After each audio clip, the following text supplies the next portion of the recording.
tal, respetadas y respetados televidentes de Telecaribe? Aquí se inicia otro programa de Semblanzas con Toño Sánchez Jr. y hoy nuestro invitado, todo empieza con él. Cuando tenía 4 años y al niño Dios se le da por regalarle una guitarra, otros instrumentos, y eso le ha producido una fiebre que aún todavía no se le quita. Pianista, guitarrista, bajista, toca también el acordeón, productor, compositor, arreglista, por mencionarle algunos con los que ha estado: Juan Piña, Joe Arroyo, Juan Carlos Coronel, y también ha acompañado y ha grabado con Julio Iglesias, Juanes, Carlos Vives, Ana Gabriel, José Luis Rodríguez, alias El Puma. Mentira, El Puma, para molestar. Tengo el gusto de presentarles a Chelito de Castro y darle las gracias que nos haya recibido aquí en su casa en Barranquilla. Maestro, mil gracias por regalarnos estos minutos. No, muchas gracias a ustedes por visitarme, y siempre mi casa tiene las puertas abiertas para todos los periodistas. Bueno. Bueno, y así es la cosa. Desde esos 4 años empezó todo. Sí, desde los 4 años el niño Dios me regaló una guitarrita. Pero yo creo que ellos lo hicieron porque todos los regalos fueron instrumentos. Yo creo que yo tenía que estar manifestando constantemente desde antes mi inquietud musical para que hubieran tomado la decisión de darme ese niño Dios puro regalo. Me dio una marimbita, me dio unas maracas, me dio un tamborcito y me dio una guitarra. No hubo carrito. Bueno. Bueno, yo quiero ubicarme en esos tiempos. O sea, los papás no les gustaba que sus hijos fueran músicos. ¿Cómo fue eso aquí en su hogar? Bueno, como en todos, así como tú lo dices, pues, mi papá le llamaba la atención que yo tocara, pero yo creo que más que todo lo quería por hobby, ¿no? Y sobre todo en los años 70, yo me gradué del colegio a finales de los 70. Pues los padres no querían mucho que sus hijos fueran músicos, porque la verdad los músicos había una onda bastante fuerte en la noche y en la profesión de la música. Se despertaba ya todo lo que era la drogadicción y todas esas cosas. Entonces, pues mi papá me trató de intentó persuadirme a estudiar una carrera, ¿no? Y que tuviera la música como algo paralelo, pero que no fuera de frente músico. Y yo intenté hacerlo. Me matriculé en la Universidad Autónoma del Caribe en la Facultad de Administración de Empresas, pero en 4º semestre sentía de que no, de que lo mío era la música, y ahí decidí tomar de lleno seguir con la música. Bueno, esa decisión la toma, se va a la música, pero ¿qué hace? ¿Cómo, hacia dónde va? ¿Hacia una orquesta? ¿A aprender más? Comienzo a irme a los ensayos de la casa de Adolfo Echeverría, que tenía la orquesta, y estaba el Nene del Real, era el pianista. Y el nene me tomó mucho cariño y me daba chancecitos en el piano, ¿no? Paralelamente a eso, en el garaje de la casa de Adolfo, había muchos instrumentos, pues los instrumentos de la orquesta guardados, y entonces yo me encerraba ahí, prendía el piano o cogía el acordeón y me la pasaba ahí ensayando. Me iba a los toques con ellos. Ellos hacían una tanda de vallenato, y entonces yo, como para ganarme la estadía ahí, cogía el bajo en el vallenato y los acompañaba, que el bajista normalmente, el que tocaba el bajo cuando el vallenato era el nene. El nene me daba el bajo a mí y yo con eso justificaba, y así me la pasaba con ellos, fuera carnavales, fuera diciembre, yo iba a todos los bailes y esperando el chancecito hasta que en una fiesta que estaba tocando acordeón, yo tenía un conjunto vallenato de muchachos de por acá, de la cuadra, cantaba Juan Carlos Lora y todos éramos muchachos de por aquí mismo del barrio, y en ese día que fuimos a tocar una fiesta, no fue el pianista de la orquesta con que estábamos alternando.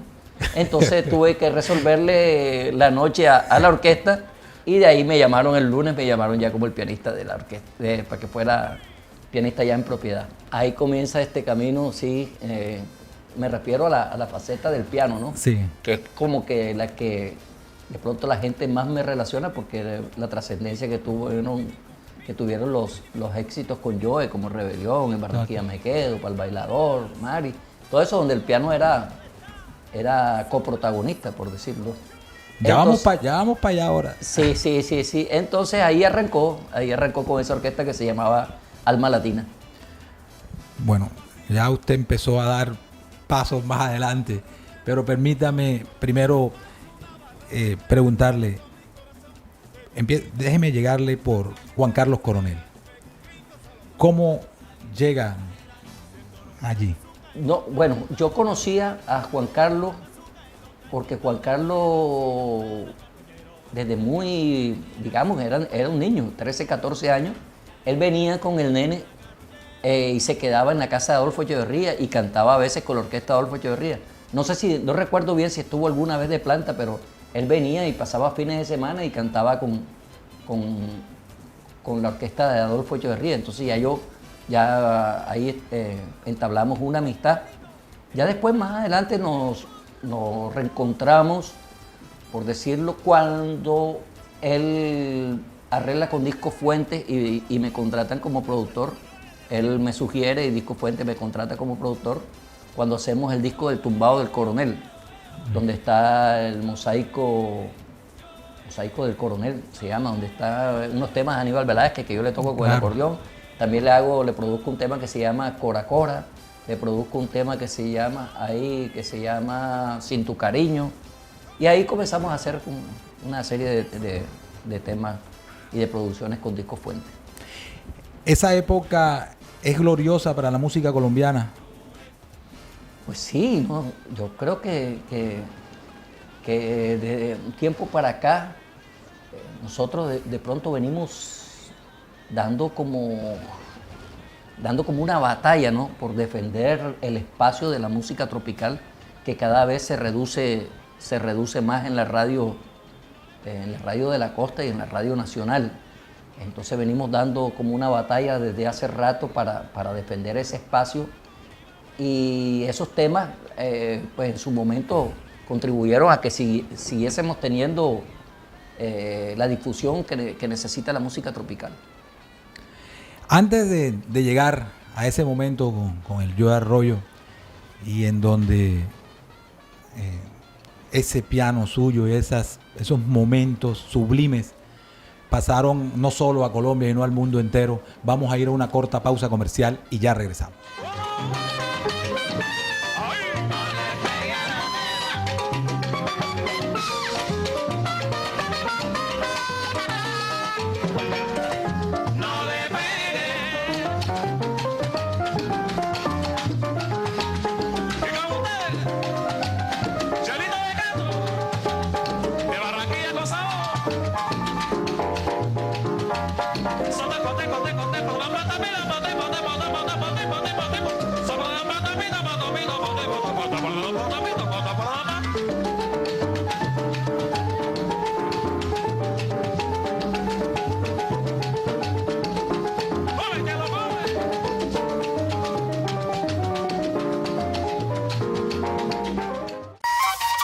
Cerro Matoso lidera el fortalecimiento cultural de los habitantes vecinos a la operación minera. El proyecto involucra a niños y jóvenes en actividades artísticas y artesanales propias de los orígenes indígenas o afrodescendientes. Luis Joaquín Rojas, gobernador indígena Cabildo Centroamérica. Esto es muy importante porque nuestras tradiciones, nuestras costumbres siguen fortaleciéndose. Han venido nuestros hermanos indígenas alrededor, están muy motivados. Pienso que con Cerro Matoso, hemos tenido un buen diálogo últimamente. Él siempre muestra como que fortalezcamos nuestra cultura. La estrategia está diseñada para rescatar los valores culturales ancestrales de estas comunidades. Cerro Matoso, aliado en el Alto San Jorge. La Cámara de Comercio de Montería lo invita a conquistar nuevos mercados y a hallar clientes potenciales. Renueve su registro mercantil, turístico, entidades sin ánimo de lucro y proponentes. Evite sanciones. Ser legal paga. Mayores informes, calle 28, número 461, PBX 781-9292, www.ccmontería.org.co. Cámara de Comercio de Montería para Córdoba. Apoyamos la cultura empresarial de la región.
En Semblanzas y con nuestro invitado, este gran maestro de la música colombiana, como se los dije, pianista, bajista, arreglista, compositor, productor, esa faceta que casi no conocemos de productor, a la cual ya vamos a llegar pronto. ¿Qué se siente ser el hombre del solo de piano más amado, más conocido de Colombia, del Caribe, de Centroamérica, de este hemisferio, de Europa y del mundo? En Rebelión. Bueno, la verdad es que es una satisfacción muy grande. Yo hace 33, vamos como para 34 años que grabamos ese tema. La verdad no pensé que a estas alturas íbamos a estar hablando de eso con la trascendencia con que se hace y de verlo situado entre los solos más importantes de la música salsa de todos los tiempos. Es una satisfacción muy grande. Yo creo que además de una satisfacción, contamos con un poquito de suerte en este aspecto. Cuando sale Rebelión en el año 86, ya la salsa romántica venía como desde el 82 por ahí, abriendo camino y le venía quitando mucho espacio a la salsa rumbera, a la salsa fuerte. Y sin embargo, en el año 86 que salimos con la Rebelión, el tema fue una locura, ¿no? Después hicimos En Barranquilla Me Quedo y otros temas ya con ese tumbado esquinero, con el sabor que tenía el Joe, que iba directamente al bailador. Entonces, vuelvo y te repito, es una satisfacción muy grande que después de 34 años la gente esté bailando la Rebelión como si acabase de salir. Cuénteme, ¿cómo nació ese solo? ¿Cómo fue ese día de grabación o esa noche de grabación? Porque ustedes graban de día, de noche, de madrugada. Sí, mira, o sea, cuando yo llego a Disco Fuentes con Joe, prácticamente había cierta resistencia en Medellín porque Joe había decidido llevar a los muchachos que tocaban con él. Entre eso me encontraba yo, que estaba un pelado como de unos 21 años. Y casi todos estábamos por ahí. E incluso llegó un momento en que nos pararon la grabación. Y se metieron unos músicos de Medellín, de parte del sindicato, a prohibir que nosotros pudiésemos grabar con Joe. La atmósfera estaba bastante difícil. Y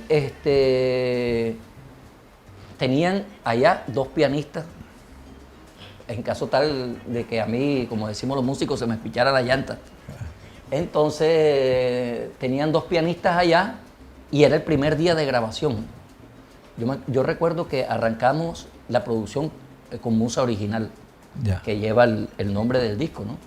Yo toqué Musa Original, cuando terminé Musa Original me dijeron, toca el otro. El siguiente fue La Rebelión.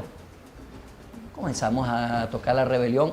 Obviamente ahí se produce una emoción adicional en mi vida y era que yo siempre había querido hacer un solo de piano que la gente lo pudiese escuchar en el Picó, en todas partes, y que quedara grabado.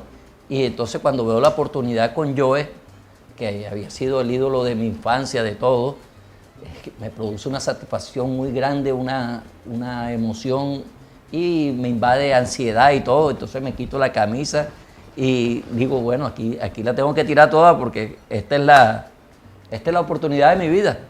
Y efectivamente así lo hice. No había nada programado porque con el Joe no era que lleváramos los temas ya programados y que tal, y que esto ensayo, entonces yo hago esto, no había frase de cajón, no había nada, era como lo que te naciera en ese momento, ¿no?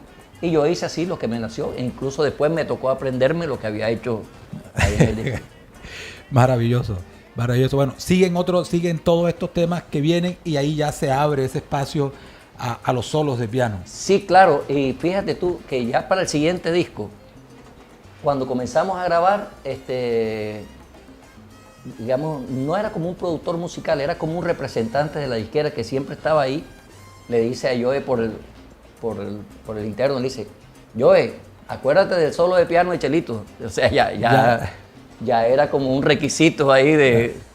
Bueno, ¿y qué dijo la gente de Fuentes después que querían boicotear todo, la vaina, y cuando sale ese bombazo? No, después a Joe, pues, no tanto nosotros, pero a Joe le tiraban alfombra roja. Eso era lo que tú digas, lo que dijera Joe. Van los pelados, que vengan los pelados y todo. Y nos atendían muy bien porque ya nos habíamos ganado la confianza de la disquera.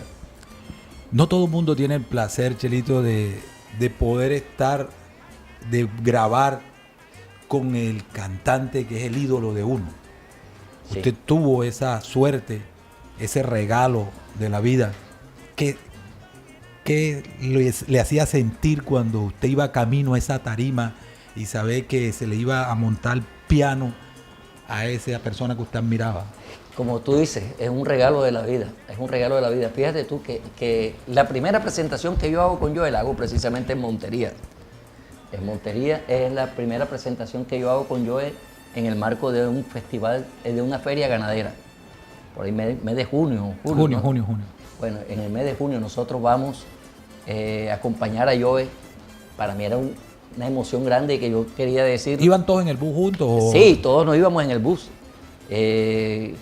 Era muy macondiana la manera como viajábamos porque yo iba cantando, el bus no tenía aire acondicionado, iban las ventanas abajo y todo tenía una connotación especial.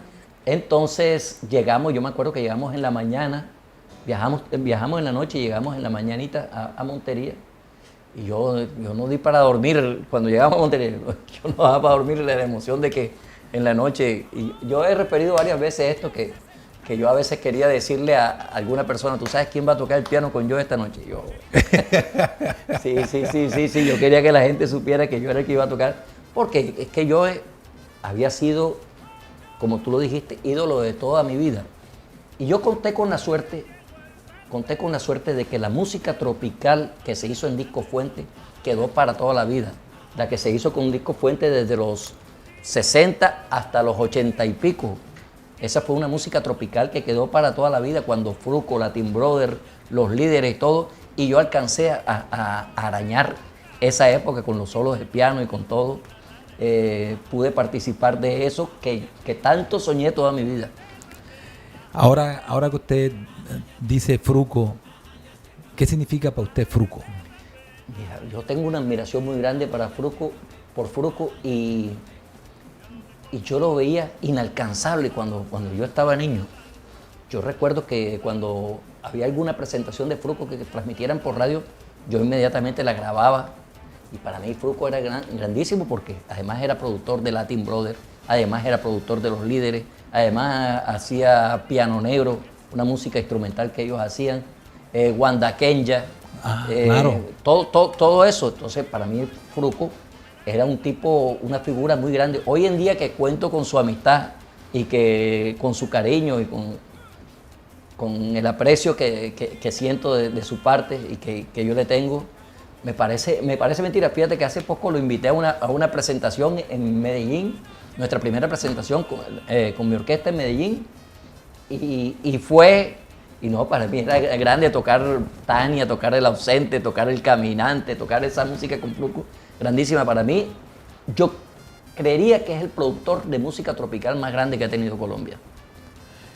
Alguien dice que, bueno, y le castigan que no nació en la costa atlántica. Sí. No, pero tú sabes que Fruco ama la cultura costeña. Sí. Ama la cultura costeña y él tiene algo de costa porque su abuela era cubana. O sea, tiene algo de Caribe. Claro. Su abuela era cubana y él ama mucho la cultura. Incluso cuando viene por acá cambió un poco el acento paisa. Bueno. Chelito, cuando hacía la presentación del programa, decía que habías estado en grabaciones y habías acompañado a grandes cantantes, Julio Iglesias, Ana Gabriel, José Luis Rodríguez, el Puma. No sé si te acuerdas de Misión Imposible, cuando empezaba Misión Imposible y el tipo iba a escoger a los que iban a ir a la misión y sacaba las cartas de los que iban. ¿Qué se siente cuando decían, Chelito, vas a acompañar a Julio Iglesias, vas a acompañar a Carlos Vives, vas a acompañar a Juanes, vas a acompañar a Ana Gabriel, vas a grabar con ellos, vas a producir? Obviamente es una emoción grande porque en algún momento de tu vida tú los viste inalcanzables. O sea, Julio Iglesias no estaba en mi mente. O sea, en mi mente estaba hasta Yo Arroyo, pero Julio Iglesias no estaba en mi mente para llegar. O sea, la primera grabación con Julio Iglesias fue La Gota Fría, la versión que hizo Julio Iglesias de La Gota Fría. Cuando grabamos eso, salimos de Bogotá varios músicos, Cajero y el guacharaquero de Carlos Vives. Yo iba en el acordeón, iba Toño Arnedo en la gaita. Grabamos y salió el sencillo y no salió con créditos. Y entonces no había manera de decir, de demostrar. Tú decías, no, yo grabé ahí. No, hombre, que vas a ver tú de esa vaina. Eso tuvo que hacer no sé quién. Había gente que decía, no, pero si eso se nota que es un piano acordeón, o sea, bajando caña.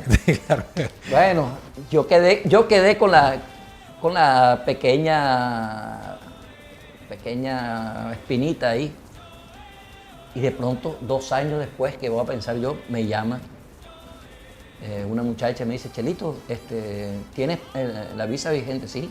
No, porque Julio quiere que vayas a grabar con él en el nuevo álbum. Bueno, listo.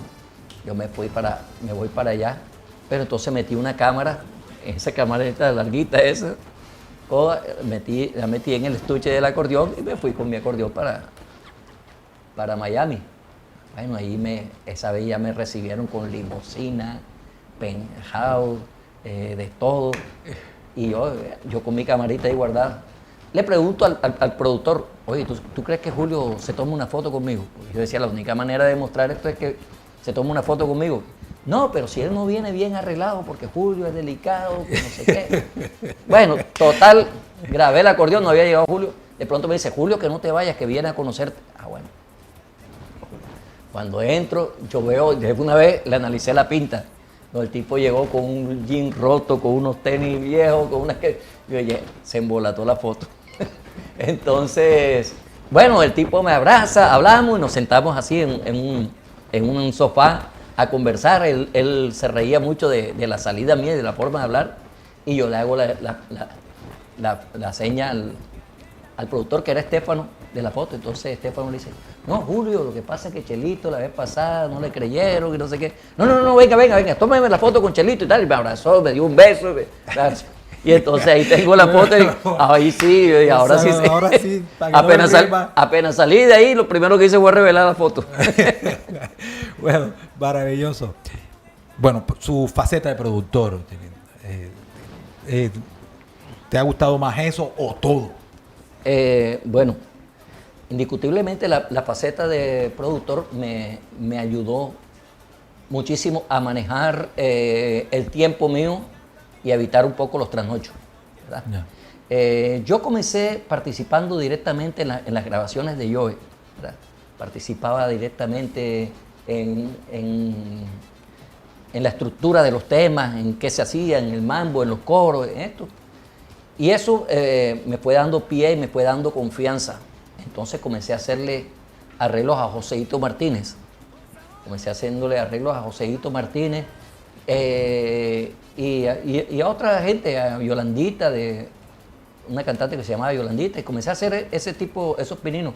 Entonces, cuando salgo donde yo, lo primero que hago es un tema que yo canto que se llama Dos Palos. Me hice los arreglos, me compuse el tema y todo. Y eso me dio la confianza de muchos artistas que comenzara a trabajarle. Entonces comienzo a hacerle temas a Checo, comienzo a hacerle temas a Banana, a Juan Carlos Coronel. Comienzo a hacer jingles en Olímpica Estéreo, que hice jingles por más de 15 años para todo el tipo de emisoras que ellos tenían. Entonces comencé a trabajar muchísimo en esto de la producción y me permitía dejar de trasnochar, que a mí el trasnocho siempre me ha golpeado mucho. Es de las cosas que más me golpean en esto de la música. No me he podido acostumbrar a esas amanecidas. Yo soy una persona que normalmente me acuesto a las 10 y a las 5 de la mañana me levanto. Entonces cuando me da el trasnocho me golpea mucho. Me permitió eso y ahora es que estoy volviendo nuevamente a trabajar en vivo. No puedo terminar sin preguntarle cómo está su papá. Bueno, mi papá, gracias a Dios, bien, próximo a los 100 años, con la bendición de Dios. Esperamos que el 19 de marzo se haga realidad eso de llegar a los 100 años. Y vamos a tocar piano ese día. Ese día hay que tirar la casa por la ventana. Chelito, de verdad, mil gracias por haber aceptado esta invitación, por habernos recibido aquí en su casa. Le deseamos que siga teniendo éxito, que sea una gran celebración ese 19 de marzo también para el cumpleaños de su padre. Muchas gracias a ustedes y siempre bienvenidos a mi casa. Bueno, hemos llegado al final de nuestro programa, como lo terminamos siempre. La finalidad de este programa es esto: visibilizar a toda la gente grandiosa de nuestro Caribe colombiano, en especial de la música del Caribe colombiano, y decirles, al terminar el programa, lo orgulloso que nos sentimos de ser paisanos de personas como esta, en este caso, Chelito de Castro. Mil gracias por haber estado con nosotros.